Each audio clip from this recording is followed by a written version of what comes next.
Okay, so we're just going to swivel this little setup around again. There we go. So we can have our trendy brick wall behind me. And if she's ready, we're right in the middle of this amazing series, which I'm loving, all about our stories. And if you were here last week, we had the amazing Nathaniel share his story, and it was amazing, just like a breath of fresh air. It was so good. And this week we've got Flo, who's going to share, and she's been sharing little snippets with me this morning, and it sounds amazing. So I think we're going to have a great time. So do you want to, shall I just pray for you? From afar, from a safe distance. All right, well, Jesus, we thank you for Flo and her story and all that you've already done in her and all that you've yet to do in her as well. And I just pray a blessing on you as you speak and as you share, Flo. Yeah, and that our hearts would be really open to hear God through your words. Bless you. Amen. Okay. Hey guys, morning everyone. It's lovely to see your faces. Hey. I thought I'd just start off by praying as well, just to recalibrate. So God, thank you that you are so kind and you're so full of love and you're so gentle. And I just really pray this morning that we would just, our hearts would be softened and our minds would be focused on you and what this message that you've given me to share this morning. Thank you that you're so trustworthy, and yeah, I just pray that you'd help me to really communicate this morning with everyone. So, amen. So everyone, hello. I last week I was thinking about God, and I was like, God, what would my life look like if I completely trusted you in everything, that in every part of my life? Like, what would my life look like, you know? And I was like, how much do I trust you? Like, what does it look like for a life filled with your hope? And I was really like thinking about that, and I would like just kind of like put that out to you guys, like to just kind of think the same thing, like what would our lives look like if it was like if we completely trusted the Lord in everything, in every part of our lives. And I was like kind of thinking about our community, like would you say that we're like a hope-filled community? Like, do you think that we're like a ray of hope to the people around us, to the people of Stokes Croft, to our extended families, to our friends, our workplaces? It's like it's an interesting question, and I think like most of you would probably agree with me that it would be easy if our lives as Christians were immune to things like disease and premature death, abuse, addiction, heartache, heartbreak, loneliness, the breakdown of marriages, and disappointment. But we're not immune to it. And this morning, we're just going to be exploring this. And I'm just kind of asking us, like, how do we cling to God's goodness and his hope in these situations in our lives? So yeah, as we're starting to kind of like, we're in this lockdown at the moment and we're heading towards winter, it might be that some of you out there are like really full of hope and feeling like really hopeful. And it might be that some of you are like finding that harder to deal with and not feeling so hopeful. So I was thinking just for a minute, and I get the first slide up, if you could just look inside yourselves and second slide actually, look inside yourselves for a minute and just ask yourselves the questions. What's the questions? I don't know if it's on the second slide. Here we go. So where do I feel most hopeful in my life? And where do I feel most hopeless? So if you guys just for a little minute, just kind of like ask yourself these questions and just think about that for 1 minute. And then maybe like after a minute, just give me a little wave and we'll just like continue. So just like have a little time to think. Yeah.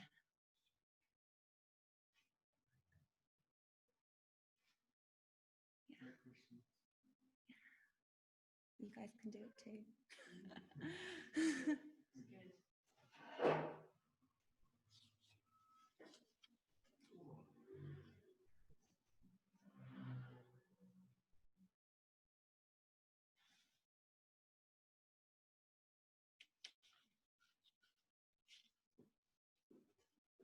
And it might be that you want to jot those things down just as a little thing to focus on this morning.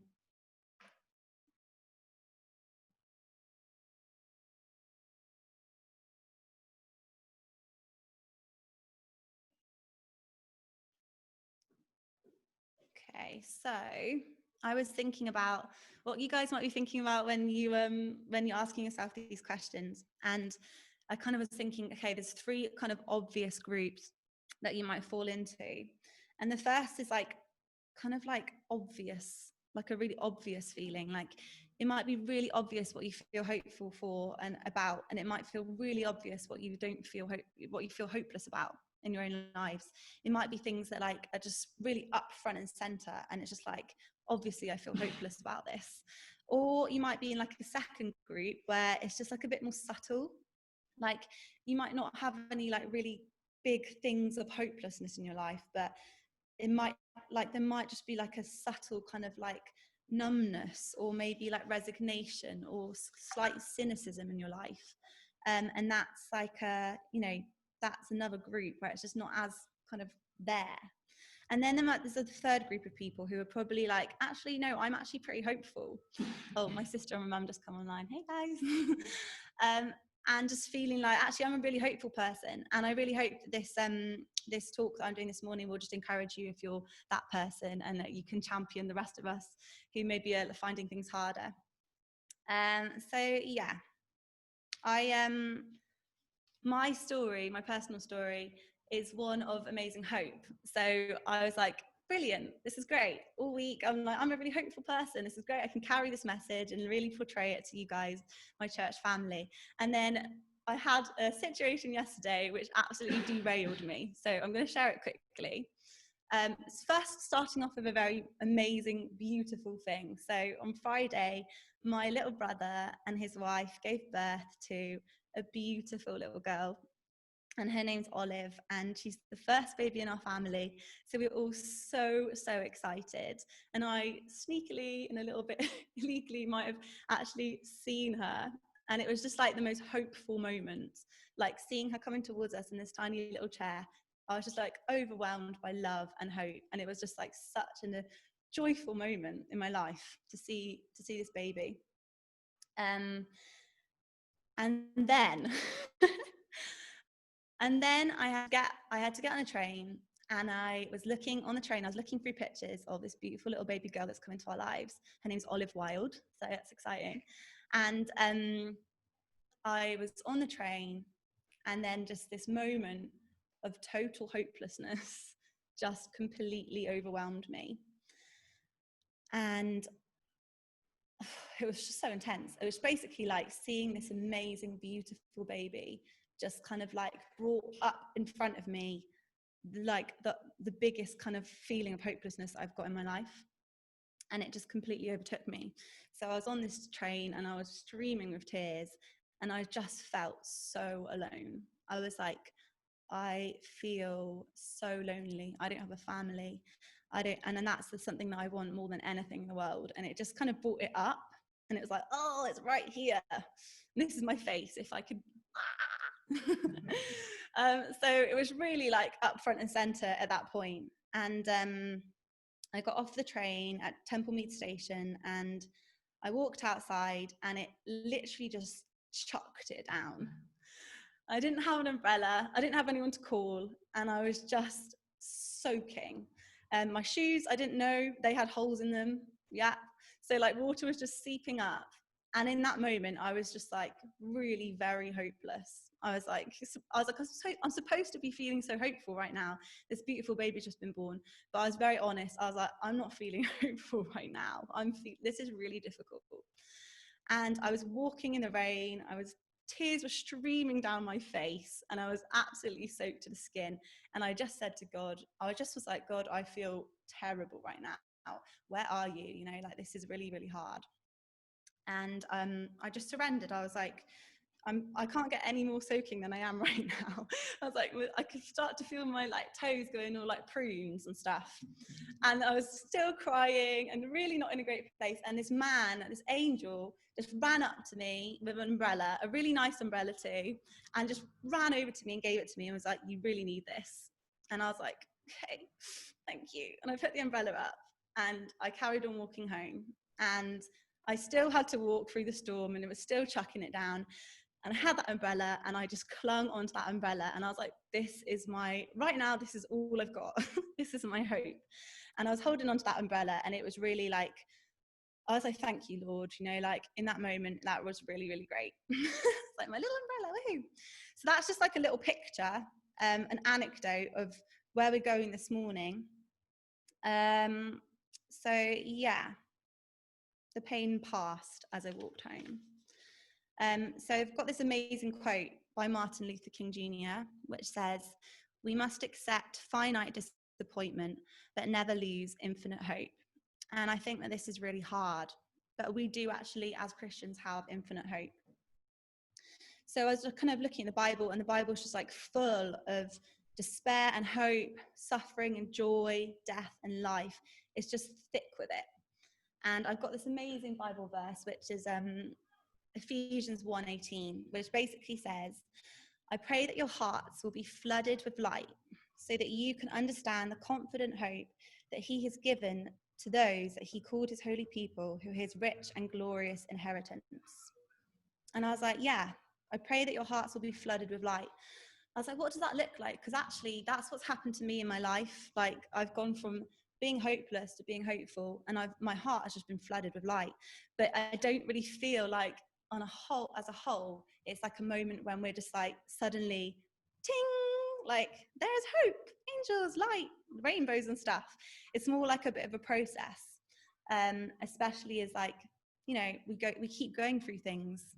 Life continues to happen after we become Christian. So I'm just going to kind of talk about my own testimony this morning and that process that happened to me, and hopefully that will encourage you guys in your own lives. So the first point that I've got is, next slide, confront. So it's got loads of lightning and thunder. It's like, so I'm just going to start off by like kind of telling you a little bit about my story, my testimony, and like walk you through this like little process of like how my heart was filled with light and hope.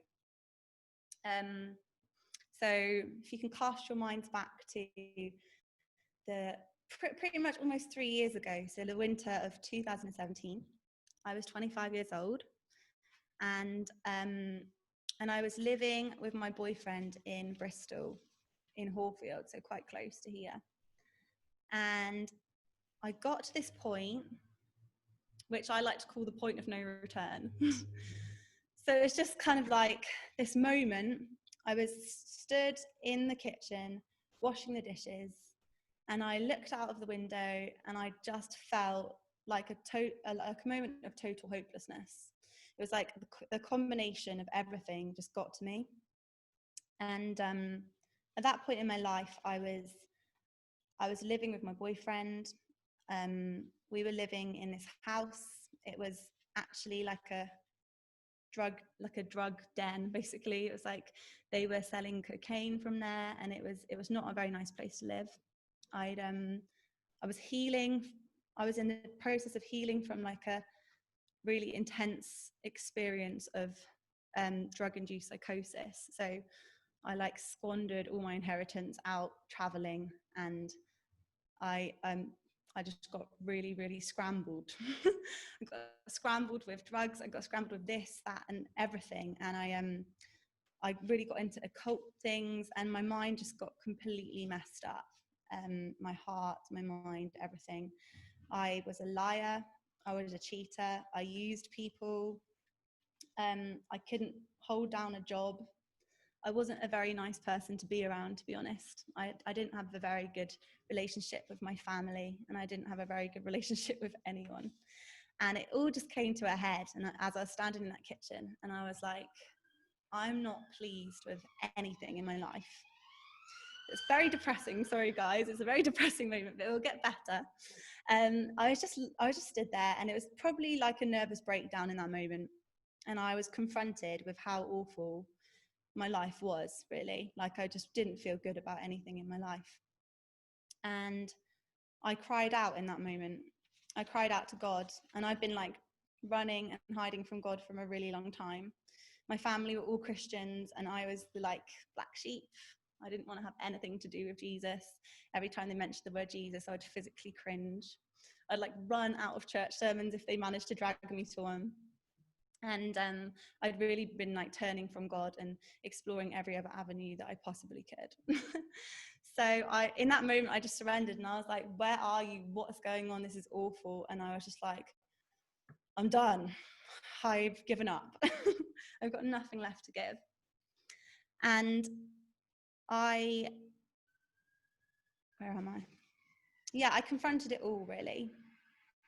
And I think that for you guys, I don't know, it might be that the thing that you're struggling with or you're dealing with is something that is like really obvious. And it's like something, okay, I'm already confronting this because there's nowhere else to go, you know? If there's someone that you love who's got a terminal illness, like you can't really go anywhere apart from that. It's right there. Like you can confront it.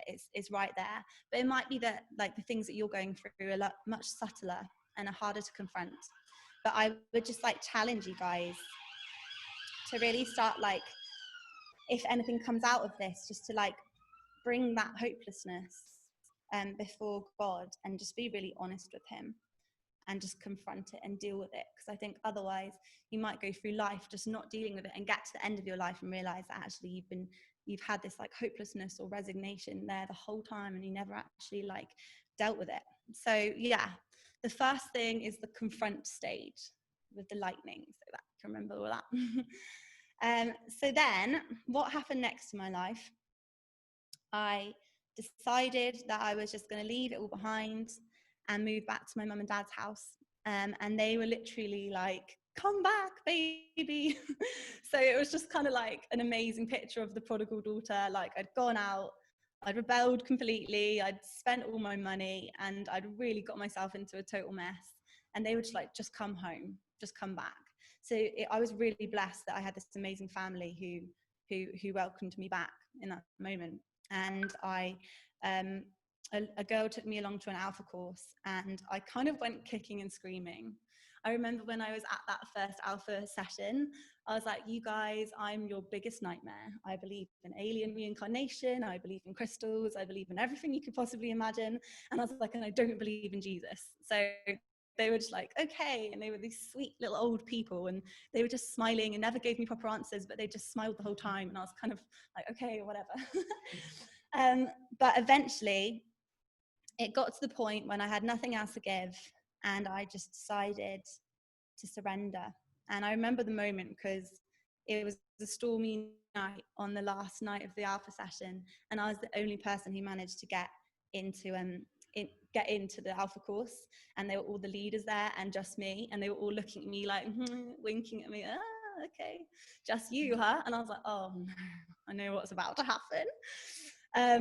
And in that moment I just kind of like, I gave up and I gave in and I completely surrendered. And I was just like, it wasn't really like, you know, when people do this sinner's prayer and it's like this lovely peaceful moment, for me it was like, okay, fine, you can have me, you know. I didn't really hold out any hope. I was like, there's nothing else to do. You can just have me if you want, God, because I don't know what else to do.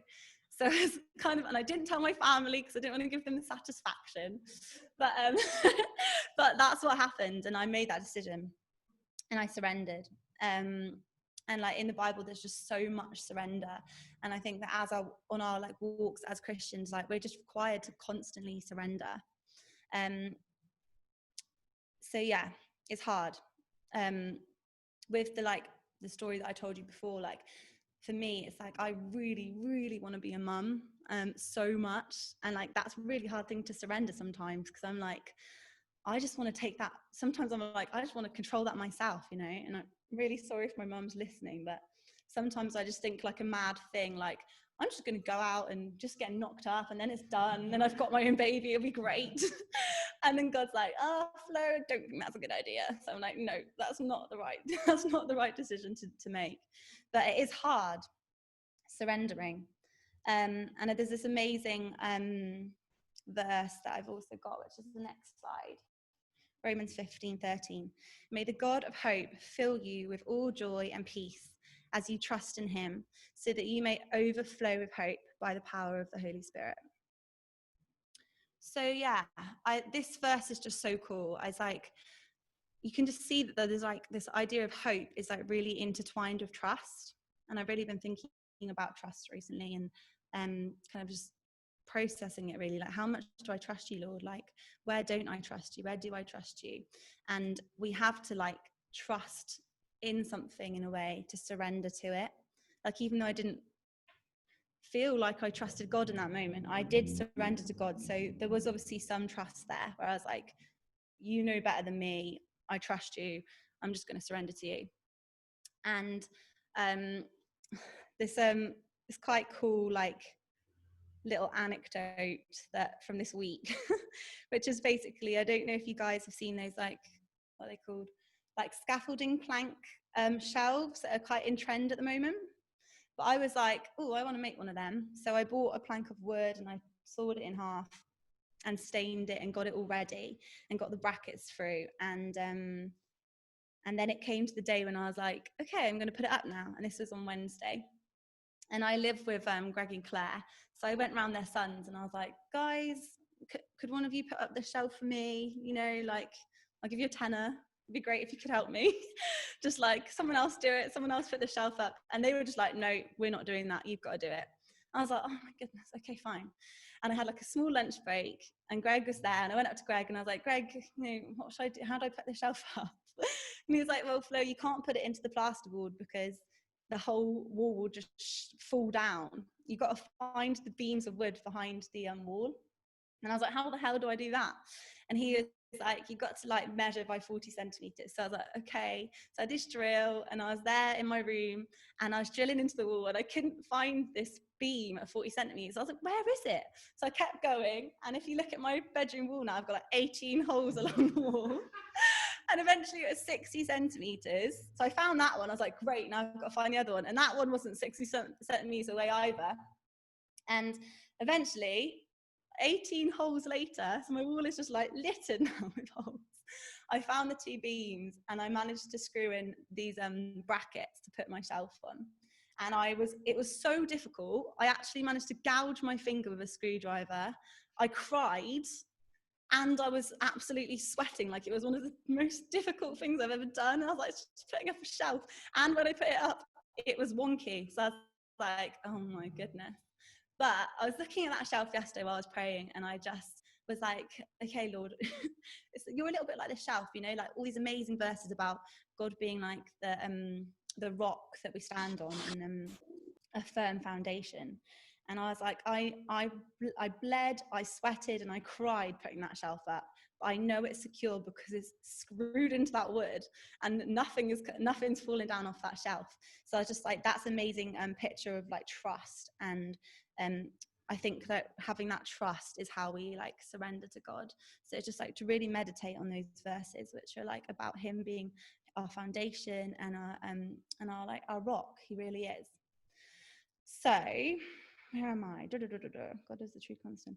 So yeah, it's just like this thing of like change.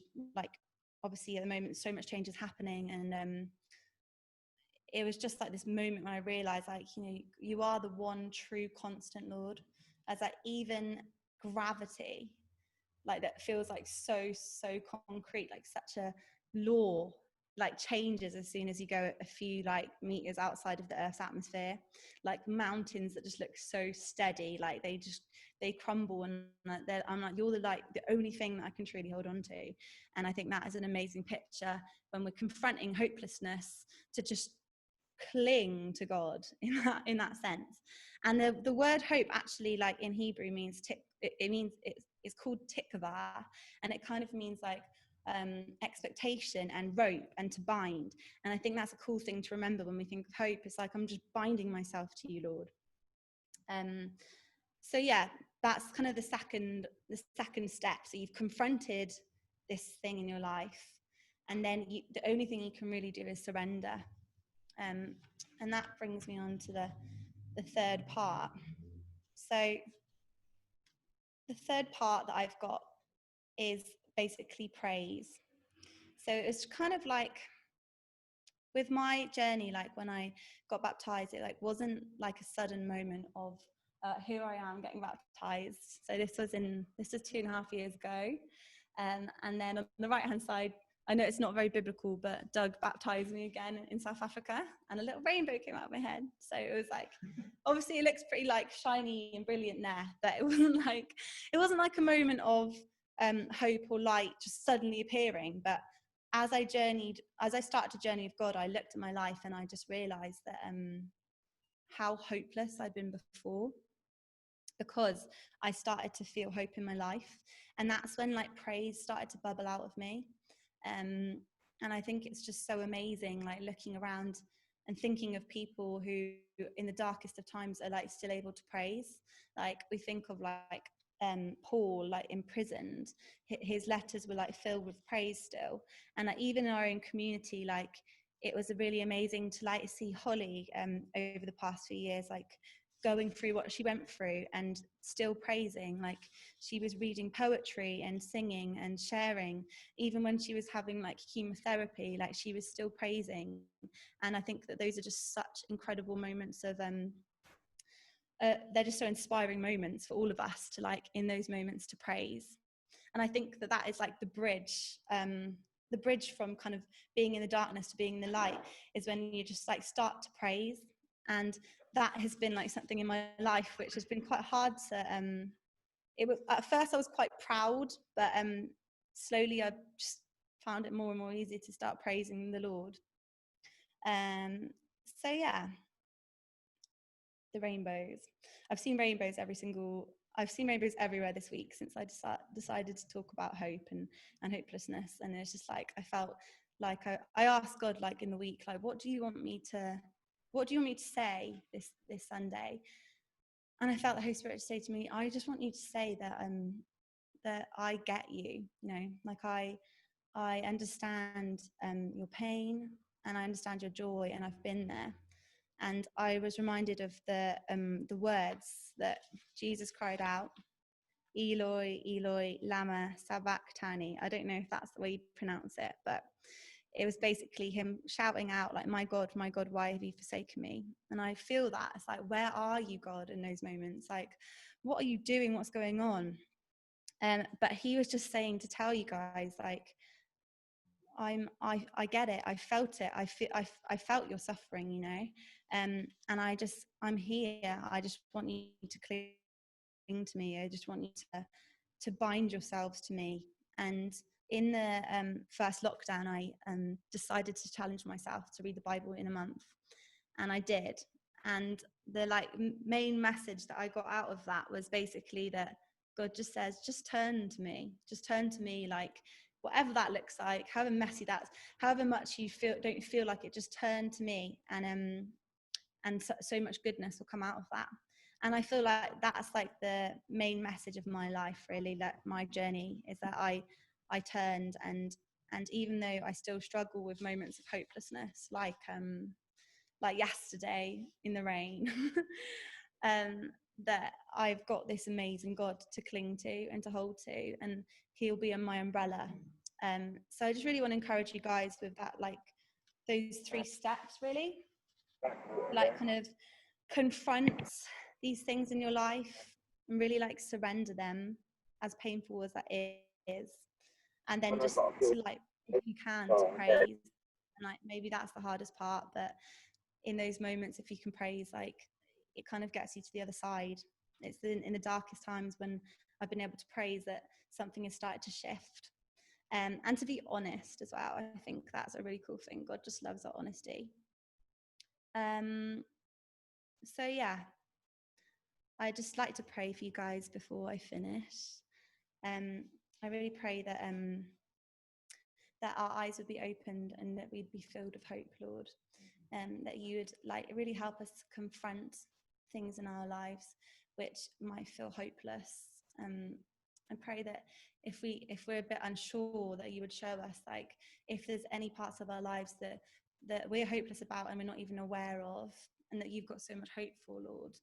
And pray that you would make us courageous to confront these things, even if if we feel like we've got a great life and we don't really want to go there, I pray that you would help those of us who don't want to do that. But I pray that you'd help us to confront those things, and then lead us through surrender, Lord. I pray that you would just help us to surrender these things to you, surrender our control, surrender our wanting to like do everything our own way, Lord. And I pray that you would just fill us with praise, and that as we go through the journeys of our lives, as we navigate this weird time of COVID, that you would just fill us with your praise, and that your hope would just emanate out of us, and that we would be able to be a ray of hope for all of the people around us, and that we carry this message. And I just thank you for what you've done in my life, and I just praise you, and I give you the glory, Lord.